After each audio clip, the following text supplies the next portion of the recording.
3, 2, 1, go. Bonsoir. Mon super pouvoir à moi, c'est que je ne donne jamais de nouvelles. Je suis sûr que vous êtes déjà tous partis en vacances sur vos parents et qu'ils vous ont demandé soit de les tenir informés ou de leur écrire quand vous êtes arrivés. Moi, ça c'est un truc que je dois faire, mais je suis désolé les parents, je le fais rarement. Donc vous pensez peut-être que je suis un salaud, mais laissez-moi vous raconter une histoire.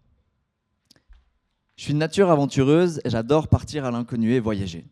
Donc un jour, je suis allé voir mes parents et je leur ai dit je pars en voyage. Pas n'importe quel voyage.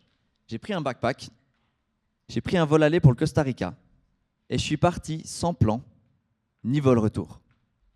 Une fois sur place, c'était incroyable. J'ai complètement déconnecté. Je vivais ma meilleure vie. J'ai rencontré du monde. Tout allait super vite. C'était différent de ici du 8h, 5h quotidien. Je vivais ma meilleure vie. Je bookais mes auberges au jour le jour. Et le vent m'a mené à traverser toute l'Amérique centrale pour finir au Belize, un petit pays au sud du Mexique. Là-bas, il faisait chaud, il faisait beau. J'étais à la plage. Et cette fois, j'ai pensé à donner des nouvelles. Alors j'ai envoyé un message, sûrement avec une photo de moi à la plage, à mes parents, pour leur dire que tout allait bien. D'ailleurs, je pense que pour eux, mon voyage n'avait aucun sens. Chaque message était un énorme saut sur la carte. Je pense que ce n'était pas compréhensible pour eux. Moi, je continue mon voyage, j'arrive au Guatemala. Le Guatemala, c'est un pays de volcans. Et là, j'avais une chance incroyable. La possibilité de faire une ascension, de monter en haut d'un volcan et de regarder de proche la lave d'un volcan en fusion. Ça devait être fou. C'était l'aventure. Donc bien sûr, je me suis lancé. Mais j'ai eu un malheur. Le malheur de tomber sur la seule nuit où les conditions allaient être affreuses. La seule nuit sur plusieurs mois où il y avait une énorme tempête. Mon groupe et moi, nous faisons l'ascension sur 5 heures. Une fois au sommet, on passe des petits moments sympas, jusqu'à ce que le moment où on doit aller dormir. Car c'est là que la tempête s'est levée. Tout le monde autour de moi trouve le sommeil. C'est impossible pour moi de dormir. Impossible. Je suis gelé. Je commence à avoir mal à la tête. La nausée me vient. Je me dis que je dois être actif, alors je sors.